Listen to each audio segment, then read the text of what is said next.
Hello everyone, UPSC prelim series of economy में 10 study में आपका सभी का स्वागत है। और आज का जो डिस्कशन हमारा होने वाला है वो बेसिकली किसके ऊपर होने वाला है, इकोनॉमी में जो प्रीवियस ईयर क्वेश्चंस हैं। देखिए, दो चीजें मैं आपको जो है वो बाय एविडेंस जो है वो दिखाऊंगा। First and the foremost thing is, पहली चीज ये कि जब भी यूपीएससी में कोई भी क्वेश्चन आता है तो उसका जो रिलेशन होता है वो प्रीवियस ईयर क्वेश्चन से होता है। तो पहला रूल जो हमने अप्लाई करना है वो क्या है, प्रीवियस ईयर क्वेश्चंस, यानी कि इनको सबसे अच्छे से रिवाइज करना। अब क्वेश्चन आएगा कि सर कितने साल के ईयर्स के क्वेश्चंस हमें रिवाइज करने हैं, तो आपको याद रखना होगा अप्रोक्सीमेटली 10 ईयर्स। दूसरा जो गोल्डन रूल आपको अप्लाई करना है वाइल डूइंग योर प्रीलिम्स, तो वो ये है कि आपको इसके बारे में तो सोचना ही है कि ये स्टेटमेंट सही है या गलत है, ये मुझे पता है। आपको ये भी जो है वो ध्यान रखना है कि उस स्टेटमेंट की करेक्टनेस क्या है। एग्जामिनर ने जब वो स्टेटमेंट बनाई उसमें कितने एक्सट्रीम वर्ड यूज किए गए, यानी कि आपको ये पता करना है कि जैसे मान लो कोई स्टेटमेंट आई, आपको ये पता करना है कि इसमें कौन सी चीज गलत हो सकती है। अब ये जो आप पता करोगे कि कौन सी चीज गलत हो सकती है, ये किस बेसिस पे पता करोगे। इसमें आपको सीधा सा एक चीज का ध्यान रखना है कि उसमें एक्सट्रीम स्टेटमेंट कितने हैं। क्या बोला मैंने? एक्सट्रीम स्टेटमेंट कितने हैं। और अगर आप लोगों ने इकोनॉमी अच्छे से की है तो आपको एक चीज जो है वो पता होगी। आपको ये पता होगा कि inflation, GDP, balance of payment, exchange rate, fiscal policy और मॉनेटरी पॉलिसी जो है वो, इन सभी चीजों का आपस में सीधा सीधा रिलेशन है।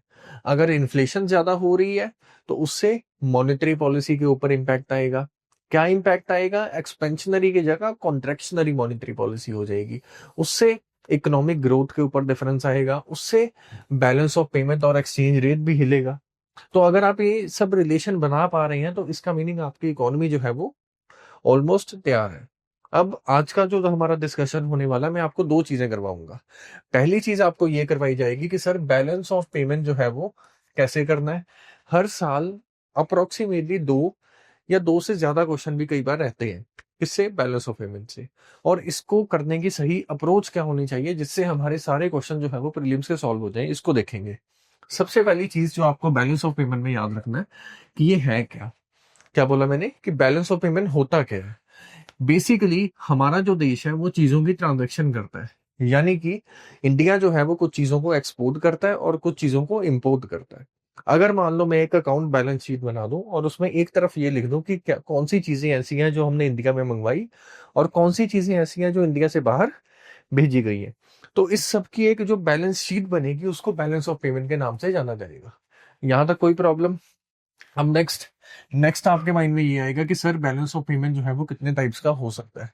पहला जो आपको याद रखना वो ये है, फेवरेबल, अनफेवरेबल और बैलेंस्ड। अब फर्स्ट, क्या बोला मैंने? Favourable. Favourable balance of payment basically means if your number of exports are greater than the number of imports. अगर आपने फॉरेन देशों में चीजें ज्यादा भेजी लेकिन मंगवाई कम है तो आप किस में हो? फेवरेबल बैलेंस ऑफ पेमेंट में हो। चाइना जो है वो फेवरेबल बैलेंस ऑफ पेमेंट में है। इसको फेवरेबल क्यों बोला गया? इसका रीजन ये है कि अगर आप ज्यादा चीजें देशों में भेजते हो, यानी कि बाकी देशों की जो डिपेंडेंसी है वो आपके ऊपर ज्यादा है, तो आप उस डिपेंडेंसी का यूज जो है वो कर सकते हो अपने फेवर में। क्लियर है? तो इस वजह से नाम क्या हो गया?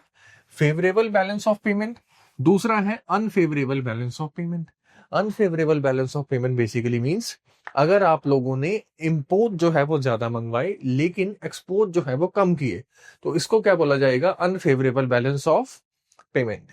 नेक्स्ट नेक्स्ट है बैलेंस, जो कि कभी एग्जिस्ट नहीं करता है। इसका मीनिंग ये है जो your number of exports and import are equal with each other. अगर ये दोनों चीजें इक्वल हैं तो उसको क्या बोल देते हैं कि ये बैलेंस है। Clear on this? दूसरी चीज जो आपको याद रखनी है वो एक फॉर्मूला आपको याद रखना है जो कि किसके ऊपर है? जीडीपी के ऊपर है। सी प्लस आई प्लस जी प्लस एक्स माइनस एम। अब इस फॉर्मूला को अगर आप ध्यान से देखोगे, इसमें मैंने जीडीपी का फॉर्मूला लिखा और ये कौन सा मेथड है? Expenditure method. अब फर्स्ट सी क्या है? See basically means consumption. आपका देश कितना कंज्यूम कर रहा है उसको बोलते हैं कंजम्पशन।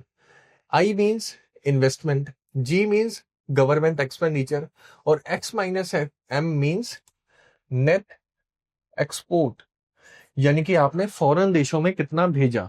अब कई बार ये भी होता है कि जैसे मान लो आपने एन नंबर ऑफ थिंग्स जो है वो फॉरेन देशों में भेजी, जैसे चाइना। चाइना के केस में एक्स यानी कि एक्सपोर्ट का जो नंबर है वो बहुत ज्यादा है। एक्सपोर्ट का नंबर ज्यादा होने से इस पूरी इक्वेशन में जीडीपी का नंबर जो है वो ज्यादा हो जाता है, और चाइनीज इकोनॉमी जो है वो एक्सपोर्ट ड्रिवन इकोनॉमी के नाम से जानी जाती है। इंडिया में पॉपुलेशन ज्यादा है, अगर पॉपुलेशन ज्यादा होगी तो उसके चलते कंजम्पशन भी ज्यादा होगी। इसी वजह से इंडियन इकोनॉमी को कंजम्पशन ड्रिवन इकोनॉमी के नाम से जाना जाता है। और अमेरिका के केस में अगर आप किसी अच्छी कंपनी का नाम लोगे तो उसका पेरेंट नेशन जो है वो अमेरिका है। अमेरिकन इकोनॉमी को इन्वेस्टमेंट ड्रिवन इकोनॉमी बोला जाता है। यानी कि बैलेंस ऑफ पेमेंट का जीडीपी से क्या रिलेशन है, अगर आपका एक्सपोर्ट ज्यादा होगा तो जीडीपी फिगर्स भी अच्छी होनी शुरू हो जाएगी। अब तक हमने सिर्फ दो चीजें देखी हैं, बैलेंस ऑफ पेमेंट क्या होता है, कितने टाइप्स का होता है, और ये देखा कि जीडीपी से इसका क्या रिलेशन है। सीसेट हमेशा से ही प्रॉब्लम रही है स्टूडेंट्स के लिए, तो इसी प्रॉब्लम का सोल्यूशन निकालने के लिए जो है द स्टडी आईएएस लेके आया है सीसेट की क्लासेस, जिसमें आपको कॉम्प्रीहेंशन पैसेज खुद मणिकांत सर के द्वारा जो है वो दिया जाएगा। प्लस आपकी रिवीजन भी होगी, हफ्ते में 6 क्लासेस होंगी, और उस रिवीजन को इम्प्लीमेंट करने के लिए आपको टेस्ट भी दिए जाएंगे। तो इन्हीं तीनों चीजों को अवेल करने के लिए हमारे दिए गए नंबर्स पे कॉल कीजिए, ताकि आप इसका फायदा उठा सके और प्रीलिम्स जो है वो आपका इजीली क्लियर हो पाए। Thank you. नेक्स्ट जो आपको याद रखना है बैलेंस ऑफ पेमेंट के केस में, कि सबसे पहले बैलेंस ऑफ पेमेंट में क्या आता है, विजिबल्स, उसके बाद क्या आता है, इनविजिबल्स, और उसके बाद क्या आता है, ट्रांसफर्स, और उसके बाद क्या आता है, कैपिटल। विजिबल, इनविजिबल, ट्रांसफर्स और कैपिटल्स। अब पहली जो प्रॉब्लम है वो क्या है, विजिबल्स। विजिबल्स में क्या चीजें आएंगी, गुड्स। वो चीजें जिनको हम देख सकते हैं, जो फिजिकली टच कर सकते हैं, उनको क्या बोलेंगे, विजिबल्स में आता है। इनविजिबल्स में क्या आएगा, basically services, SERVICES, services. Transfer में क्या आएगा, रेमिटेंसेस, यानी कि वो पैसा जो फॉरेन देशों में बाहर अपने देश में भेजा गया है।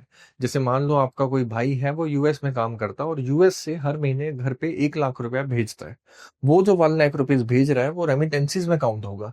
या तो कोई भी चीज फिजिकल विजिबल्स में आ सकती है, या फिर ये हो सकता है कि हमने किसी को कोई सर्विस प्रोवाइड की। जैसे मान लो माइक्रोसॉफ्ट ने टेलीकॉलर्स जो है वो इंडिया में रख ली है, और वो जो है वो अमेरिका में सर्विस दे रहे हैं। अमेरिकन कंपनी उनको बदले में क्या कर रही है, पेमेंट कर रही है, तो वो इनविजिबल्स में आ गया, यानी कि सर्विसेज वगैरह, ट्रांसफर्स आ गया। और कैपिटल में क्या होगा, जैसे मान लो कोई फॉरेन का पर्सन है, वो इंडिया में आके पैसा इन्वेस्ट करके कुछ कंपनी ओपन करना चाहता है, तो वो किस में आएगा, कैपिटल में आएगा। यानी इसमें क्या आएगा, investment. Clear on this, investment लिख देते हैं इसको। अब क्वेश्चन आपके माइंड में जो आ रहा होगा वो ये होगा कि सर, हमने बार बार इन चीजों को प्रीवियस ईयर क्वेश्चंस में देखा कि सर कैपिटल अकाउंट, ठीक है, करंट अकाउंट। अब इन चीजों में से करंट अकाउंट क्या होता है, आप सिंपली बस अगर इतना भी याद रख लेंगे कि विजिबल्स, इनविजिबल्स और ट्रांसफर जो होते हैं, इन तीनों को मिला के जो है वो कौन सा अकाउंट बनता है, करंट अकाउंट। ठीक है। अब करंट अकाउंट में भी दो सिचुएशंस है। फर्स्ट सिचुएशन ये है कि current account surplus. Current account surplus means इन तीनों चीजों के कंटेक्स्ट में इंडिया जो है वो फॉरेन ज्यादा भेजता है लेकिन मंगवाता कम है, तो उस केस में क्या होगा, करंट अकाउंट सरप्लस। और दूसरा जो है वो केस क्या होगा, करंट अकाउंट डेफिसिट। डेफिसिट में क्या होगा कि इन तीनों चीजों के कंटेक्स्ट में इंडिया ने चीजें मंगवाई ज्यादा लेकिन भेजी कम। Clear on this. अब इसी के बेसिस पे नेक्स्ट क्या आ गया, कैपिटल। सिर्फ इसको, यानी कि अगर मान लो इन्वेस्टमेंट हुई, तो इन्वेस्टमेंट के केस में इसको क्या बोला जाएगा, कौन सा अकाउंट है ये, कैपिटल अकाउंट। ठीक है, यहां तक कोई भी प्रॉब्लम। अब आपको क्या करना है, आपको बेसिकली इसी की चीजों के साथ जो है वो एक्सचेंज रेट को भी कनेक्ट करना है। अगर हमने फॉरेन देशों से चीजें ज्यादा मंगवाई तो उसके चलते हमारा एक्सचेंज रेट क्या होगा। Clear on this. अब नेक्स्ट आ गया कैपिटल। कैपिटल अकाउंट को दो पार्ट्स में डिवाइड किया जा सकता है, एक होता है FDI और एक होता है FPI। क्या क्या बोला मैंने, FDI and FPI। FDI basically means foreign direct investment. जैसे मान लो कोई पर्सन है वो इंडिया में आया और उसने इंडिया में आके कोई कंपनी सेटअप कर दी। अब उस कंपनी के चलते सरकार को क्या पे कर रहा है, वो टैक्स पे कर रहा है, किसी को नौकरी मिली, ठीक है, इन चीजों को जो है वो किस में रखा जाएगा, एफडीआई में रखा जाएगा। उसने जमीन खरीदी होगी, फैक्टर ऑफ प्रोडक्शन में इंक्रीज आया होगा। और FPI basically means foreign portfolio investment. जैसे मान लो फॉरेन का कोई इन्वेस्टर है और उसने जो है वो इंडिया के केस में किसी कंपनी को देखा और उस कंपनी के शेयर्स या बॉन्ड्स या इन सब मार्केट में इन्वेस्ट करना शुरू कर दिया, तो उसको एफपीआई की कैटेगरी में जो है वो रखा जाएगा। यानी कि एफपीआई जो है वो कौन सी मनी है, हॉट मनी। इसको ऐसा क्यों बोला जाता है, क्योंकि ये मनी जो है वो बहुत ज्यादा वॉलेटाइल है, यानी एक देश से दूसरे देश में शिफ्ट करती रहती है। लेकिन एफडीआई जो है इस केस में इन्वेस्टमेंट अच्छी खासी होती है, एम्प्लॉयमेंट जो है वो प्रोवाइड होती है, और यही रीजन है कि इसको निकालना और बाहर लेके जाना जो है वो बहुत मुश्किल हो जाता है। अब आपको तीन चीजें जो है वो बहुत क्लियर हो गई। इसकी बैलेंस ऑफ पेमेंट क्या होता है, इसकी टाइप्स, इसका जीडीपी से रिलेशन, इसमें क्या क्या चीजें आती हैं, कौन से अकाउंट में क्या आएगा और दूसरे अकाउंट में क्या आएगा। Clear on this. अब क्वेश्चंस को एक बार देख लेते हैं। क्वेश्चंस को जब आपने करना है तो आपको सबसे पहली चीज जो करनी है, अपने नोट्स में ये डायग्राम बनाओ, और डायग्राम बनाने के बाद फेब के आसपास जो है वो क्या आता है, अपना economic survey of India. Economic survey of India में आपको रीड करना है एक्सटर्नल सेक्टर। कौन सा सेक्टर, एक्सटर्नल सेक्टर। और इस डायग्राम में चीजों को जो है वो एड ऑन करते रहना है। जैसे कि इंडिया जो है वो विजिबल्स के केस में किस में चल रहा है, डेफिसिट में चल रहा है या सरप्लस में चल रहा है। अगर इंडिया सरप्लस में चल रहा है तो किन चीजों के चलते इंडिया सरप्लस में आया, ठीक है, क्लियर है आपको। करंट अकाउंट अगर हमारा एकदम से मान लो नीचे आ रहा है तो इसके ऊपर क्वेश्चन आना जाहिर सी बात है, और वो उसके पीछे के जो रीजंस हैं उनके ऊपर क्वेश्चन भी आ सकता है। प्रीवियस ईयर क्वेश्चंस में यही चीज है जो एनालिसिस जो है वो कहता है, वो क्या, कि आपको इकोनॉमिक सर्वे की फिगर्स प्लस कॉन्सेप्ट, इन दोनों को जब प्लस करोगे तो उसके बाद जो भी आएगा उसी से क्वेश्चन जो है वो बन जाएगा। अगर कैपिटल आई है इंडिया में, यानी कि इंडिया में फॉरेन निवेश पैसा आया है, तो वो किस सेक्टर में ज्यादा आया है, उस सेक्टर के बारे में नॉलेज आपको रखनी है। Clear on this. और ये भी याद रखना है कि बैलेंस ऑफ पेमेंट के लिए एक चीज बहुत सिग्निफिकेंट होती है, वो होती है फॉरेक्स रिजर्व। क्या बोला मैंने, फॉरेक्स रिजर्व। आपको ये याद रखना बेसिकली कि फॉरेक्स रिजर्व में क्या क्या चीजें आती हैं। अगर मान लो इंडिया ने जो है वो किसी देश से लोन लिया, अब वो जो लोन है वो किस में आएगा, यानी कि वो लोन प्राइवेट लोगों ने ज्यादा लिया है या गवर्नमेंट के ऊपर उसका ज्यादा इम्पैक्ट देखने को मिलेगा। चलिए फर्स्ट क्वेश्चन देखते हैं, जो कि इसी कॉन्सेप्ट के बेसिस पे होगा। Consider the following statement. UPSC 2019 में ये क्वेश्चन पूछा गया। मोस्ट ऑफ इंडियाज एक्सटर्नल डेब्ट is owned by government entities, जो कि कंप्लीटली रॉन्ग है। रीजन इसका ये है कि उस समय जो इकोनॉमिक सर्वे आया था तो उसमें भी बार बार जो है वो यही लिखा गया था कि प्राइवेट कंपनीज जो है उन्होंने फॉरेन से पैसा जो है वो ज्यादा उठाया है, तो इस वजह से most of the Indian external डेब्ट इज नॉट गवर्नमेंट ओन्ड। तो पहला स्टेटमेंट जो है वो रॉन्ग हो जाता है। ऑल ऑफ इंडियाज एक्सटर्नल डेब्ट is denominated bye US dollar, यानी कि इंडिया का जो पूरा का पूरा एक्सटर्नल मार्केट है वो सिर्फ डॉलर के बेसिस पे ही किया जाता है, कि इसी से कवर कर रखा है। तो ये स्टेटमेंट भी रॉन्ग है। इसका सही आंसर क्या हो जाएगा, option D is the right answer. अब इस स्टेटमेंट में अगर मान लो आपको नॉलेज भी नहीं है, अगर आपको नॉलेज भी नहीं है तो फिर इसको कैसे सॉल्व किया जा सकता है। अब देखो, इसको कंप्लीटली सॉल्व करना तो मुश्किल है, लेकिन अगर आप सेकंड स्टेटमेंट देखोगे, ऑल ऑफ इंडियाज एक्सटर्नल डेब्ट, कोई भी स्टेटमेंट अगर मान लो एक्सट्रीम है, अगर आपको लगता है कि सर ये इसमें कुछ ट्रिकी हमें लग रहा है, एक्सट्रीम स्टेटमेंट अधिकतर रॉन्ग होती है। अगर मान लो कोई एक्सट्रीम स्टेटमेंट देखो तो उसको दो बार क्रॉस चेक कर लो और ये देखो कि सर इसमें गलती होने के चांसेस जो है वो कहाँ कहाँ पे है। ठीक है, अगला क्वेश्चन, नेक्स्ट क्वेश्चन है परचेजिंग पावर पैरिटी के ऊपर। चलिए समझा देते हैं परचेजिंग पावर पैरिटी क्या होती है। अब देखो, एक्सचेंज रेट क्या होता है, सबसे पहले समझो। एक्सचेंज रेट बेसिकली मींस कि आप अपनी देश की जो करेंसी है उसका कितना पैसा हमें जमा करवाओगे और उसके बदले में आपको कितना फॉरेन की करेंसी में मिलेगा। यानी कि आपने इंडिया के कंटेक्स्ट में मान लो मुझे 90 रुपीज जो है वो परचेज मतलब दिए, और 90 रुपीज लेने के बाद मैंने आपको एक फॉरेन यूएस डॉलर जो है वो क्या किया, दे दिया। तो इसको क्या बोलेंगे, एक्सचेंज रेट। कई स्टूडेंट्स के लिए प्रीलिम्स हमेशा से ही एक मेजर हर्डल बना है, और उन्हीं चीज़ों को कैसे करना है, कैसे पीवाईक्यू का एनालिसिस करना है, इसी चीज़ के लिए हमारा जो इंस्टीट्यूट है वो द्रोणाचार्य प्रोग्राम लेके आया है, जिसमें आपको क्लासेस भी मिलेंगी, प्लस उसको रिवाइज करने के लिए डेली, वीकली और मंथली टेस्ट भी मिलेंगे। इसी चीज़ को आज ही अवेल करने के लिए हमारे दिए गए नंबर्स पे कॉल करें और क्लासेस जो है वो अटेंड आप कर सकते हैं, जिससे आपको और आइडिया लगेगा। Thank you. एक्सचेंज रेट को 3 पार्ट्स में डिवाइड किया जा सकता है। पहला जो है वो होता है फिक्स एक्सचेंज रेट। कौन सा? फिक्स्ड। दूसरा क्या होगा? Floating exchange rate. और तीसरा इन दोनों का मिक्सचर होगा, इसको बोलेंगे मैनेज फ्लोटिंग एक्सचेंज रेट। अब तीनों को समझते हैं एक एक करके। Fixed exchange rate basically means कि आपका जो एक्सचेंज रेट है, आपके देश का जो सेंट्रल बैंक है, जैसे मान लो इंडिया के कंटेक्स्ट में कौन है? आरबीआई है। तो आरबीआई अपना जो फॉरेन एक्सचेंज रेट है वो किसी चीज के साथ फिक्स कर देगा और ये बोलेगा कि हम इतना एक्सचेंज रेट फॉलो करेंगे, इसके ऊपर नीचे नहीं जाएंगे। तो वो कौन सा हो गया? Fixed exchange rate. फ्लोटिंग के केस में दो चीजें होंगी। पहली जो लाइन मैंने बनाई, इसको बोलते हैं डिमांड, यानी कि आपकी करेंसी की मार्केट में कितनी डिमांड है। मार्केट का मीनिंग ये हुआ फॉरेक्स रिजर्व, मतलब फॉरेन मार्केट। और दूसरी है सप्लाई, आपके देश की करेंसी की सप्लाई कितनी है। जहां पे इन दोनों का क्रॉस सेक्शन बनेगा, वहां पे जो एक्सचेंज रेट निर्धारित होगा उसको बोलते हैं फ्लोटिंग एक्सचेंज रेट। अब आप पूछोगे कि सर फ्लोटिंग एक्सचेंज रेट जो है वो डिमांड कैसे? जैसे मान लो आपका देश जो है वो काफी चीजें बाहर भेज रहा है, एक्सचेंज रेट में एक्सपोर्ट कर रहा है। अब अगर मान लो वो एक्सपोर्ट कर रहा है, इसका मीनिंग ये है कि फॉरेन के देशों में आपके देश की जो चीजें हैं उनकी डिमांड बहुत ज्यादा है। अगर उनको वो खरीदना चाहते हैं तो फॉरेक्स मार्केट से पैसा आपके पास आएगा और आपका जो एक्सचेंज रेट है वो स्ट्रांग होना शुरू हो जाएगा। क्लियर है यहां तक? अब स्ट्रांग होने को क्या बोलते हैं? एप्रिसिएशन। और डेप्रिसिएशन मींस अगर आपका एक्सचेंज रेट जो है वो नीचे जा रहा है, इसका मीनिंग ये है डेप्रिसिएशन। अगर आपका एक्सचेंज रेट अच्छा हो रहा है, इसको बोलते हैं appreciation.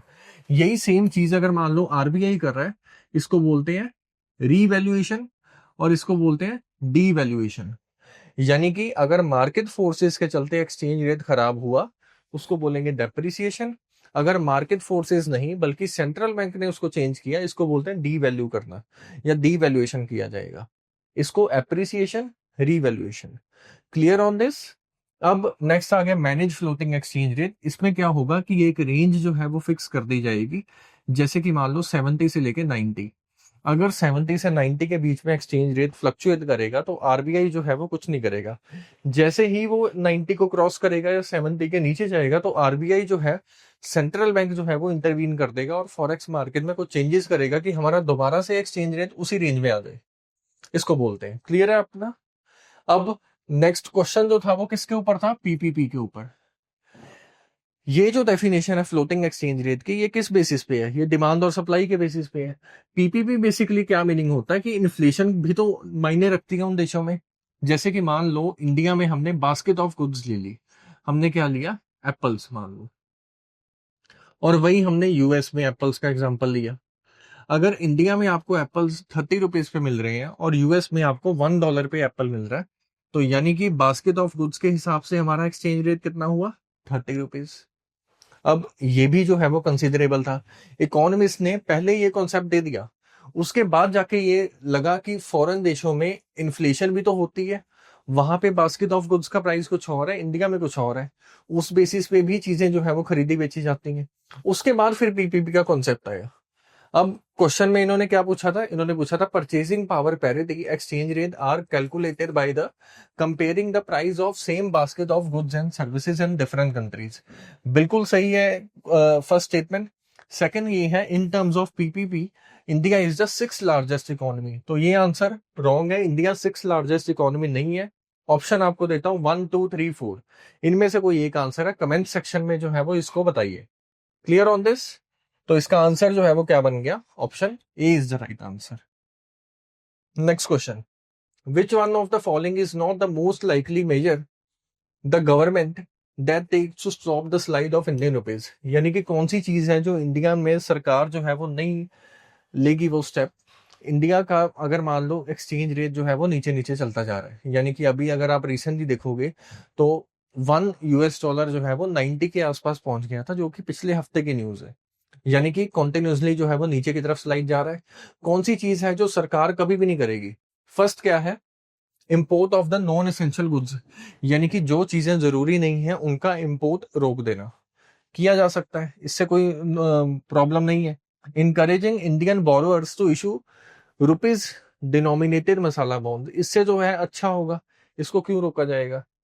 Easing condition related to external commercial borrowings, अगर एक्सटर्नल कमर्शियल बोरिंग को इजीनेस को और इंक्रीज कर दें।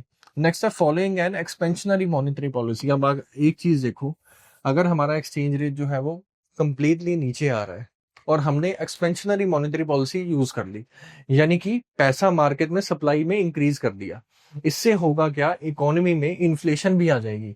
फॉरेन की तो प्रॉब्लम है ही है कि हमारा एक्सचेंज रेट नीचे जा रहा है, डोमेस्टिकली भी इन्फ्लेशन अगर आ जाएगी तो दोनों तरफ से जो है वो इंडिया में प्रॉब्लम फेस करने को मिलेगी। तो इसका आंसर क्या हो गया? D is the right answer. Clear on this? इन्हीं चीजों को यूज करके आपको इन क्वेश्चंस का आंसर करना है। इसकी जो पीडीएफ है वो आपको डिस्क्रिप्शन बॉक्स में मिल जाएगी, और इसी चीजों के क्वेश्चंस के लिए इसको कैसे सॉल्व करना है, आप हमारा द्रोणाचार्य प्रोग्राम जो है वो ज्वाइन कर सकते हैं, जिसमें आपको प्रीलिम स्पेसिफिक कैसे पढ़ाई करनी है और कैसे चीजों को सीखना है, इसको करवाया जाएगा। ठीक है। अब अगर आप इसी पीडीएफ को ध्यान से देखेंगे तो आप ये चीज को मेजर कर पाएंगे कि ओवर अ ग्रेजुअल शिफ्ट जो है वो हुआ है यूपीएससी के क्वेश्चंस में। एक एग्जांपल देता हूं आपको। क्वेश्चन पूछा गया था ये 2025 का क्वेश्चन है, 24 का क्वेश्चन ये है, 25 में क्वेश्चन ये आया था। जो लेटेस्ट प्रीलिम हुआ उसमें ये क्वेश्चन था बैलेंस ऑफ पेमेंट के ऊपर, एक्सटर्नल मार्केट के ऊपर। स्टेटमेंट 1 देखो ध्यान से, India does not import apples from United states of America. India जो है वो एप्पल नहीं मंगवाता यूएस से। एक्सट्रीम स्टेटमेंट है। लार्जेस्ट इंपोर्टर एक्सपोर्टर कुछ नहीं लिखा, इंडिया यूएस से एप्पल नहीं मंगवाता। लेकिन ये स्टेटमेंट जो है वो रॉन्ग है। रॉन्ग क्यों हुई? क्योंकि उस ईयर जो है वो चीजें न्यूज में थी। इंडिया ने जो है वो बेसिकली इंपोर्ट ड्यूटी कम कर दी थी 29 आइटम्स के लिए, और उसमें जो है वो एप्पल्स का भी आता था। अप्रोक्सीमेटली उस टाइम पे इंडिया जो है वो 5 टन ऑफ एप्पल जो है वो यूएस से मंगवाया करता था। और ये चीज इकोनॉमिक सर्वे ऑफ इंडिया में बार बार जो है वो मेंशन की गई थी। इसी के चलते जो है वो इससे क्वेश्चन आया। तो हमारे जो लास्ट ईयर प्रोग्राम चल रहा था तो उसमें टेस्ट सीरीज थी, उन टेस्ट सीरीज में भी ऐसे क्वेश्चन जो है वो देखे गए थे, और उनसे भी आप जो है वो हेल्प ले सकते हो। स्टेटमेंट सेकंड क्या है? In India the law prohibit the import of genetically modified foods without the approval of component authority. तो ये स्टेटमेंट जो है वो सही है, यानी इंडिया में जेनेटिकली मॉडिफाइड जीएम क्रॉप्स जो होती हैं वो जो खाने की आइटम है उनको कंप्लीटली बैन किया गया है। यानी कि पहली स्टेटमेंट रॉन्ग है और दूसरी जो है वो क्या है? सही है। तो D is the right answer of this question. तो इस तरीके के क्वेश्चंस को आपने देखना है, पहले कॉन्सेप्ट सीखो, उसके बाद इकोनॉमिक सर्वे ऑफ इंडिया से उसको अपडेशन करो। यही चीजें हैं जो द्रोणाचार्य प्रोग्राम में आपको सिखाई जाएंगी। लेकिन ये भी नहीं है कि कई बार कॉन्सेप्ट से ही क्वेश्चन आए। कई बार क्वेश्चन ऐसा होता है कि जो आप बेसिक नॉलेज से जो है वो सॉल्व कर सकते हो। यानी कि आपको अगर कॉन्सेप्ट पता है तो आपको ऑन द स्पॉट माइंड लगाना होगा और उसको सॉल्व करना होगा। जैसे एक क्वेश्चन ये है, इसमें बोला गया है other things remain unchange, market demand for a good might increase. अगर सभी चीजों को मैं फिक्स रखता हूं और मान लो ये पेन है, इसकी डिमांड कब इंक्रीज होगी? पहली चीज, price of is substitute increase. अगर मान लो इसके साथ वाले जो पेन है जो मिल रहे हैं मार्केट में, अगर उनका प्राइस इंक्रीज हो जाए तो जाहिर सी बात है जितने भी कस्टमर्स हैं वो इस पे शिफ्ट कर जाएंगे। तो यानी कि पहला जो है वो क्या होगा? सही होगा। Price of complementary increase. अगर मान लो कॉम्प्लीमेंट्री आइटम, जैसे मान लो इस पेन में रिफिल डलता है, रिफिल महंगा हो गया तो उसके चलते पेन के प्राइस भी तो महंगे होंगे। अगर प्राइस पेन के ऊपर गई तो लोग इसको कंज्यूम कम करेंगे। तो सेकंड ऑप्शन जो है वो क्या हो गया? एलिमिनेट। जैसे ही सेकंड ऑप्शन एलिमिनेट हुआ, ऑप्शन बी और ऑप्शन डी जो है वो चले गए इक्वेशन से। Next, the good is an inferior good, ये भी नहीं होगा। इट प्राइस फॉल, अगर इसके प्राइस फॉल हो जाएंगे तो 1 and 4 is the right answer of this question. ठीक है। ऐसे क्वेश्चन जो है वो पूछे गए हैं, डिस्क्रिप्शन बॉक्स से क्वेश्चन को सॉल्व करो और नीचे कमेंट सेक्शन में लिखो। जैसे ये क्वेश्चन है, which of the following activity constitute the real sector. Real sector basically होता है जहां फिजिकली प्रोडक्शन जो है वो की गई, जैसे शेयर, स्टॉक मार्केट, ये सब फिजिकल कैपिटल रियल सेक्टर में जो है वो नहीं आता। अब इन्होंने ऑप्शन क्या दिए? Farmer harvesting their crop, obviously real sector में आएगा, इसमें कोई दो राय जो है वो होनी नहीं चाहिए। Textile mills converting raw cotton into fabric, ये भी होगा। Commercial bank lending money to trading company, ये जो है वो नहीं होगा, इसमें फिजिकली कुछ भी नहीं प्रोड्यूस किया गया। और corporate body issuing rupees denomination bonds oversee, ये भी नहीं होगा। तो 1 और 2 जो है वो इसका आंसर हो गया। यानी कि बैलेंस ऑफ पेमेंट में हमने देखा क्वेश्चन कैसे आते हैं, और हमने ये भी देखा कि बेसिकली कई चीजों के लिए आपको on the spot he mindset को दौड़ाना होगा और ये सोचना होगा कि इसका सही आंसर जो है वो क्या होगा। आज का सेशन इतना ही था। Thank you. डियर स्टूडेंट्स, हमारे चैनल को लाइक शेयर सब्सक्राइब करें और अपनी तैयारी को और बेहतर बनाएं।